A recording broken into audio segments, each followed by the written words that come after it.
My career was Capcom on Apollo 11, and I was on the team that was talking to Neil Armstrong and Buzz when they landed on the moon. And so I was the communicator between Mission Control and them. Before his final years come to an end, Charles Duke, the youngest man to ever walk on the moon, has started speaking about something he once stayed silent about for many years. In recent talks, he points to one main reason NASA never fully went back to the moon after the Apollo program ended. Not money, not technology limits. Something deeper, something that changed things behind the scenes. As more parts of his account slowly come out, the official story begins to feel less complete than what people were first told. His words raise a hard question. Was it just the beginning, or did everything stop quietly? Join us in this video as we reveal the details.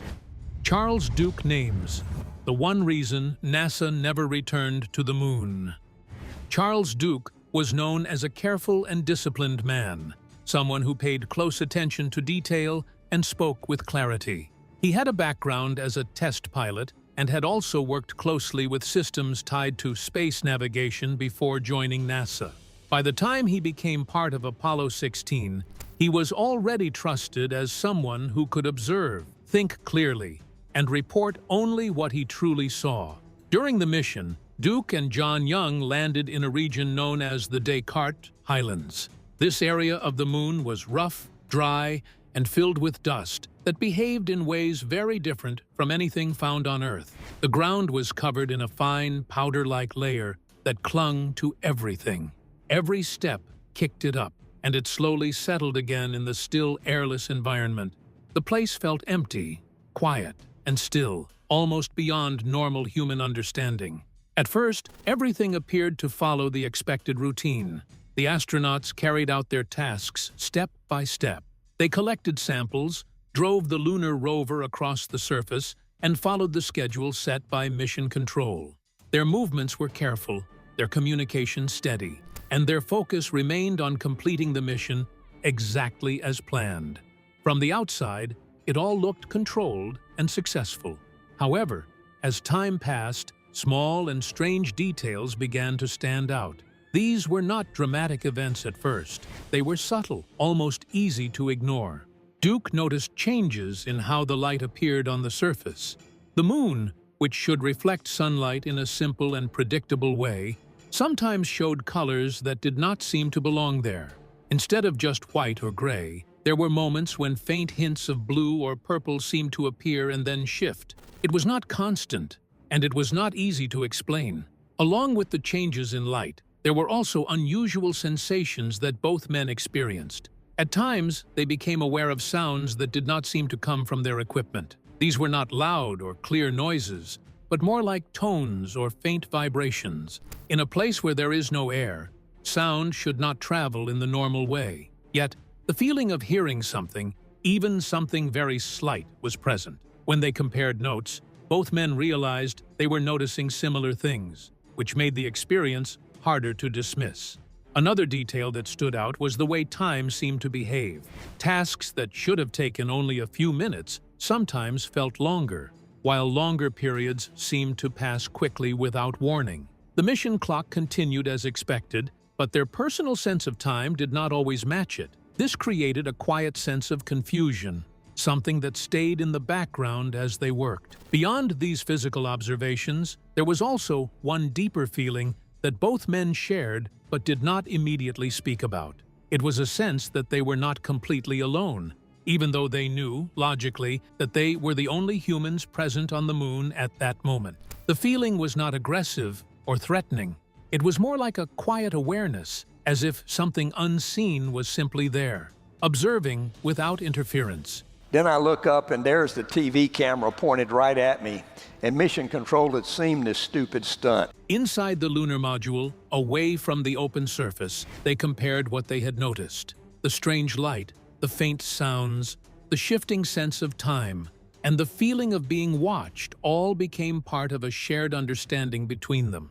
Even so, they chose not to make these experiences a central part of their communication with Mission Control.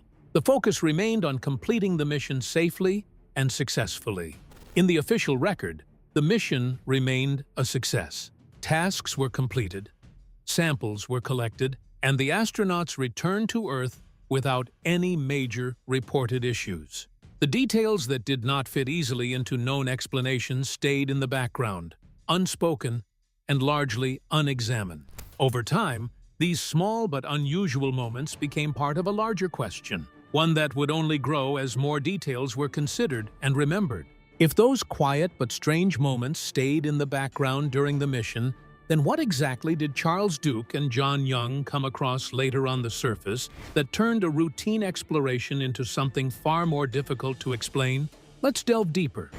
The discovery, the silence, and the questions that remain. As the mission kept going, the astronauts continued doing their normal work step by step, just as they had been trained to do. They moved slowly across the moon's surface, taking samples and checking things one after the other. The lunar rover rolled carefully over the rough ground, leaving clear marks behind in the soft gray dust. Everywhere around them looked the same. It was wide, empty, and very still. There was no wind, no sound, no sign of life at all. The land stretched far in every direction, quiet and unmoving. It was in this calm and empty place that something began to stand out. At first, it was not very clear. It was just a small difference, something that did not look right. As they moved farther away from the lunar module, Charles Duke noticed something on the horizon. With Duke acting as photographer and Young as driver, they put the rover through a full test. It did not look like the rest of the moon's surface. The moon is known to have a rough and messy look, with rocks and craters spread around in no clear order. Everything is natural and uneven, but what he saw looked different. At first, he was not fully sure. It was just a strange shape in the distance, but the more he looked, the more it felt out of place. So he called John Young and showed him what he was seeing. They decided to move closer to it. As they got nearer, the shape slowly became clearer. What first looked strange now started to show more detail. The lines looked too straight. The edges looked too sharp. The angles looked too even. This was not how natural rocks usually looked. The moon's surface is full of random shapes, but this did not seem random at all. The closer they moved, the harder it became to explain what they were seeing. It did not look like something made by nature. It looked like something that had been formed in a planned way. The shape stretched across a large area. It was not small. Part of it looked buried under dust, like it had been there for a very long time. The surface did not look new. It looked old, worn out, and marked by many small hits, as if it had been struck again and again over a long time. Charles Duke knew this was not normal, so he decided to report it. In space missions, timing is very important. Messages usually come back quickly, with only a short wait. But this time, the silence lasted longer than expected. It felt strange.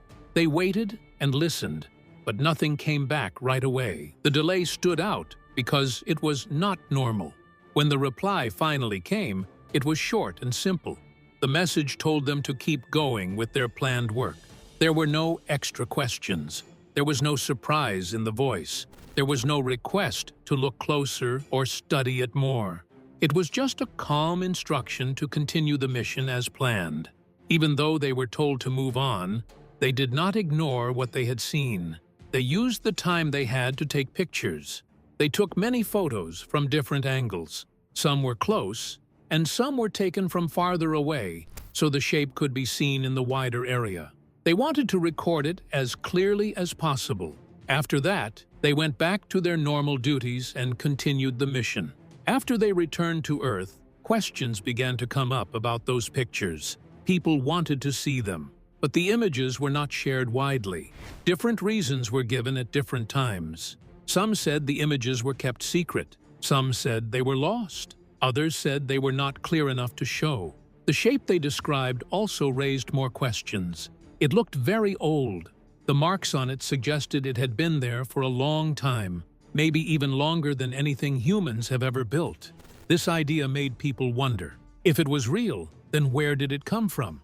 And how long had it been there? After the Apollo missions ended, humans stopped going to the moon. The reasons given were about money, politics, and changing plans. These reasons were accepted by many people, but some still wondered if there was more to the story. In the end, the full truth is still not known. What was seen, what was recorded, and what was not shared all remain unclear.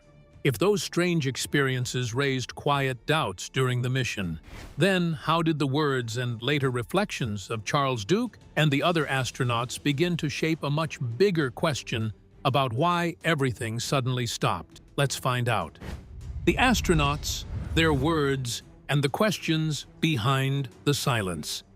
Charles Duke is described as a very careful and disciplined man, someone who built his life and career on being accurate, calm, and steady in difficult situations. Before joining NASA, he served as a test pilot in the Air Force and eventually rose to the rank of Brigadier General. His training and experience made him someone who could stay focused even under pressure. One of the most important roles he played was during Apollo 11, where he acted as Capcom. In that role, he was the voice that communicated directly with the astronauts as they prepared to land on the moon. His calm tone and clear communication helped guide that historic moment. Because of this, he became known as someone who could be trusted to say exactly what he meant without exaggeration or confusion. When he later became part of Apollo 16, he was already respected as one of the most reliable people in the program. His approach was always simple and direct. He focused on facts, followed instructions closely, and stayed committed to doing his job the right way at all times. The account also brings in other astronauts and describes how their later statements seem to point in a similar direction. Buzz Aldrin is mentioned as someone who later spoke about a strange object on Phobos, a moon of Mars.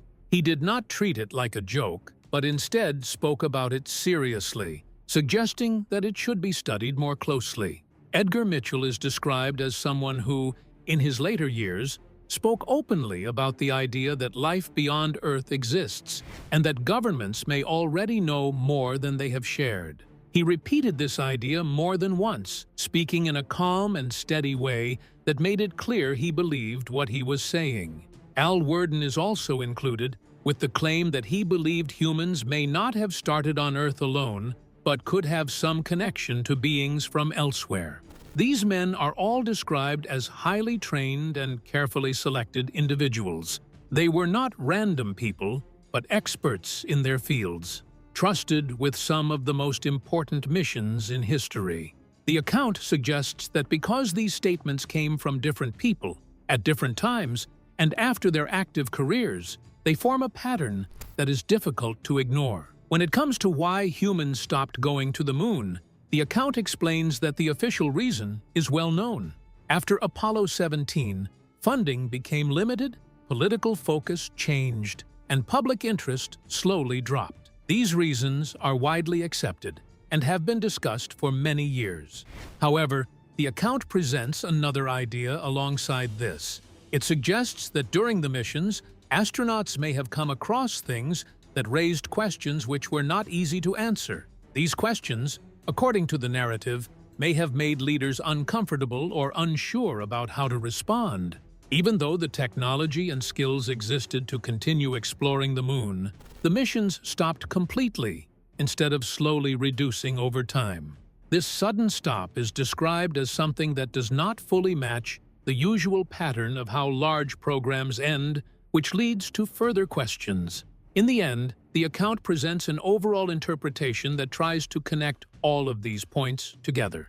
It suggests that there may be information that has not been fully shared with the public. This could include observations, data, or even images that were collected during different missions. The idea is not always presented as a clear and direct conspiracy, but more as a kind of hesitation. According to this view, institutions may have chosen to hold back certain details because releasing them could challenge how people understand the world and their place in it.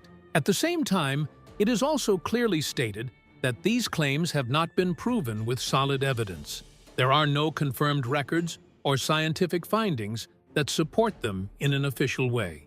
If the Apollo program was already being shut down through canceled missions, halted rocket production, and a quiet shift away from the moon, one question stands. What exactly happened to the astronauts who still made that final journey, and what did they bring back with them that was never fully understood? Let's learn more. The left-behind photograph and the early impact after the moon mission. There is an account that describes a very personal item that was taken to the moon during a lunar mission and then left behind there. Proud of their dad, but the whole neighborhood was going to the moon, so it was hard to get them excited that my daddy's going to the moon. This item is said to be a laminated photograph. The photograph shows a small family. It includes a father, a mother, and 2 young children. It is described in a very careful way, as something that was not just a normal picture, but something that was prepared to survive in a very harsh place. The photograph is said to have been sealed in a protective layer. This layer was meant to protect it from very extreme conditions on the moon. These conditions include strong radiation, a complete vacuum with no air, and very large temperature changes that can go from extremely hot to extremely cold. The way it is described suggests that it was prepared with great care, as if it was expected to stay there for a very long time. It is also described that the photograph had writing on the back. The writing is said to identify the family in the picture as belonging to an astronaut from Earth. It also includes a date connected to the lunar mission period. This detail is important in the description because it shows a personal connection between the astronaut and the object left on the lunar surface. The account continues by stating that this photograph has never been brought back to Earth. It is still believed to remain on the moon. Even with modern space technology, no mission has gone back to retrieve it. This detail is repeated as something unusual because, in theory, travel to space has improved over time. Still, this specific item has not been recovered or brought back. After returning from the moon, the astronaut connected to this story is described as going through many personal changes. Life after the mission did not remain stable. Instead, there were emotional struggles that became more visible over time. The transition from space back to Earth was not smooth. It is explained that family life was already under pressure before the mission. However, after returning, these problems became more difficult. The emotional strain increased. The return to normal life on Earth felt heavy and difficult to manage. Over time, this situation continued to affect personal relationships. Later, the astronaut left the space agency. After leaving, more challenges followed. There were business attempts that did not succeed. There were also continued personal struggles. Life after the mission did not become easier, but instead became more complicated in different ways. Other astronauts from the same space program are also described in a similar way. After returning from space, some of them experienced emotional difficulties. These were not the same for everyone, but there were shared patterns of adjustment problems. Some struggled quietly. Others became more open about their experiences later in life. These accounts together suggest that returning from space was not only a physical journey, but also an emotional one. The experience had lasting effects that continued long after the missions were completed. The adjustment back to normal life on Earth was not always simple, and for some individuals, it became one of the most difficult parts of their journey. If the return from the moon left astronauts struggling to adjust, emotionally changed, and searching for meaning in normal life again, one question remains. What larger decisions were already being made behind the scenes that ultimately brought the entire moon program to an end? Let's take a closer look. Ending of moon missions and the lasting effects on astronauts.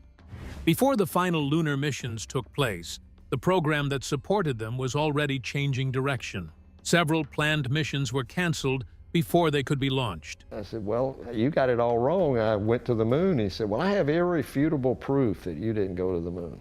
These cancellations were officially linked to financial limitations and changing national priorities. The idea was that the cost of continuing moon missions was becoming too high compared to other needs. Another important detail in this period was the end of production for the main rocket system used for moon travel.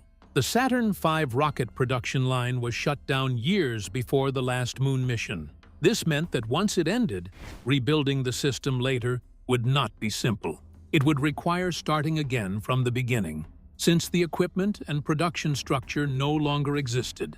By the time the later missions were launched, the overall direction of the program was already shifting away from the moon. The final missions became part of the closing phase of that era. After the last successful missions, human travel to the moon stopped completely. For many years after that, no further crewed missions returned to the lunar surface. During this transition, space exploration began to move toward a different focus. A new direction was being planned that would concentrate more on spacecraft operating closer to Earth. This shift led to the development of new programs that would eventually replace lunar missions. The moon was no longer the central goal of space travel.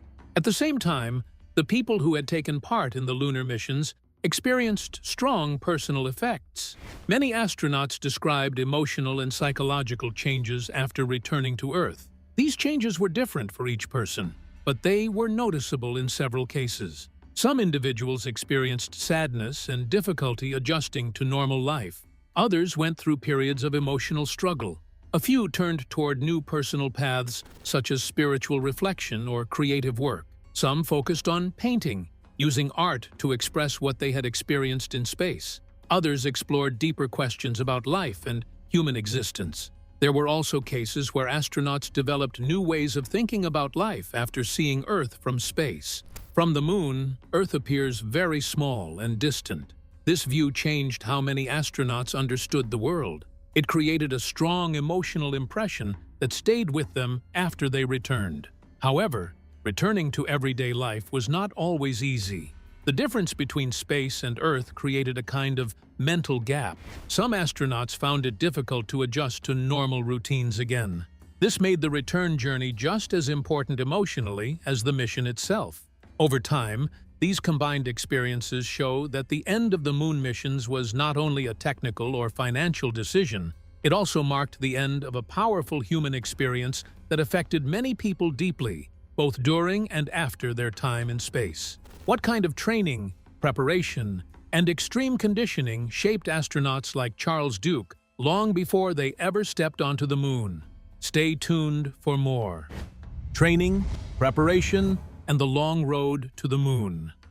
Neil Armstrong spent more than 3 years getting ready for the mission. During this time, his body and mind were pushed through many controlled challenges.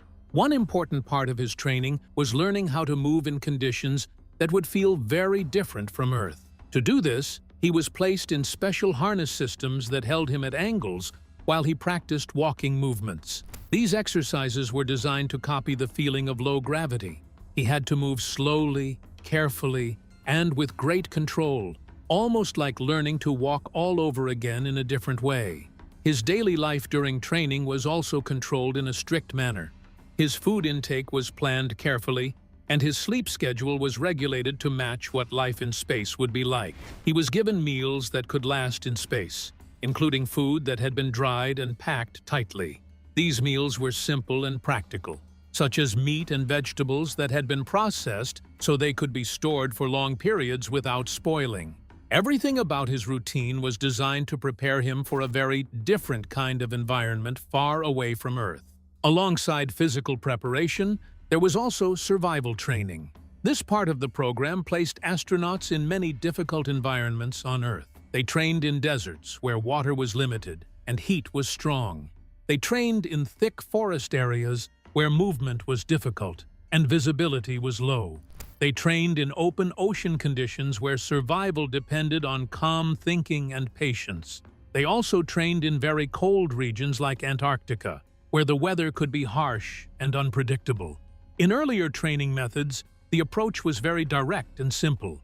Astronauts were sometimes placed in remote areas with limited supplies and were expected to find ways to survive until help arrived. There was also scientific field training involved. Armstrong studied rocks and land formations in places that looked similar to the moon's surface. In the Grand Canyon, he studied layers of rock and ancient formations. In Nevada, He explored volcanic areas that showed signs of past natural activity. In Hawaii, he observed lava flows, crater areas, and underground heat vents. These experiences were meant to help him understand what he might see on the moon, so he could recognize important details during the mission. Apollo 11 is man's first attempt to demonstrate the ability to go to the moon. On the day of launch, Armstrong followed a carefully planned routine. He ate a controlled meal made up of simple foods like eggs, toast, and coffee. This type of meal was chosen to reduce any physical discomfort during flight. After preparation, the spacecraft began its journey. The travel time to the moon took more than 4 days. During this time, the crew moved steadily through space, covering a very large distance from Earth.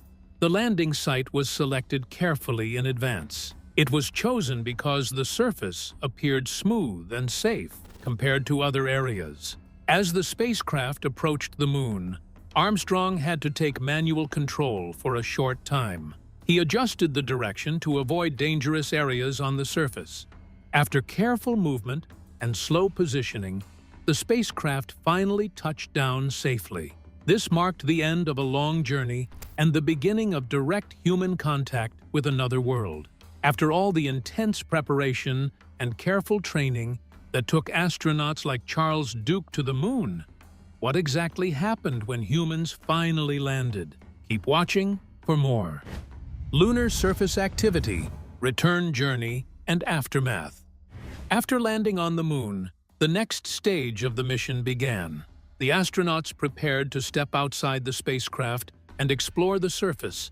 This moment was carefully recorded and shared with people on Earth through live video transmission. Many people around the world watched the event as it happened, making it one of the most widely viewed moments in human history. When Neil Armstrong stepped onto the lunar surface, it marked the first time a human being had ever done so. On July 20th, 1969, Neil Armstrong stepped out of an odd-looking spaceship and into the pages of history as the first man on the moon. He moved slowly and carefully, adjusting to the new environment. The surface was covered in fine dust that felt soft underfoot. It was not like Earth soil. It was lighter, dry, and spread easily when touched. During the time outside the spacecraft, several scientific tasks were completed. Instruments were placed on the surface to collect information about the moon. Some devices were used to measure the distance between Earth and the moon by using light signals. Other tools were placed to detect small movements or vibrations in the moon's surface. These were meant to record moonquakes or impacts from space objects. The astronauts also collected samples of rock and soil. These samples were carefully stored in sealed containers to bring back to Earth. In total, a large amount of material was gathered for scientific study. Photographs were also taken to document the surface and surroundings. A flag was placed on the moon as part of the mission activities. Before this decade is out, of landing a man on the moon and returning him safely to the Earth. The astronauts also moved a short distance away from the spacecraft. This was the farthest point they reached during the mission. Even though the distance was not very large by Earth standards, it was still a major step in exploration because it was done on another world. During their time on the surface, they noticed unusual environmental conditions. The temperature changes were extreme, shifting from very hot during daylight to extremely cold during nighttime. There were also reports of a strange smell when lunar dust was brought back into the spacecraft. The smell was described as similar to burnt ash or fireworks residue. However, this smell did not remain once the samples were studied back on Earth. After completing their tasks, the astronauts returned to the spacecraft and prepared for departure. There were small mechanical issues during the process, including damage to a switch used for ignition. However, they were able to fix the problem using simple tools and continued with the launch sequence successfully. After leaving the moon, the crew began their return journey to Earth. When they arrived, they landed safely in the ocean and were recovered by rescue teams. After recovery, they were placed in a controlled quarantine environment for safety reasons. This was done to prevent any possible contamination from space materials. The quarantine period also led to some early developments in compact kitchen technology. After the mission, Neil Armstrong continued his life with some additional exploration activities, although he stated that he would not return to space again. The mission remains one of the most important events in human exploration history, marking a major step in understanding both space and human capability. What do you think about the moon landing? Share your thoughts in the comments section below. Thank you for staying with us as we followed this detailed journey. If this deeper look into space missions and what it took to reach another world kept you engaged, don't forget to like and subscribe. Click the next video on your screen to continue exploring more stories. See you in the next one.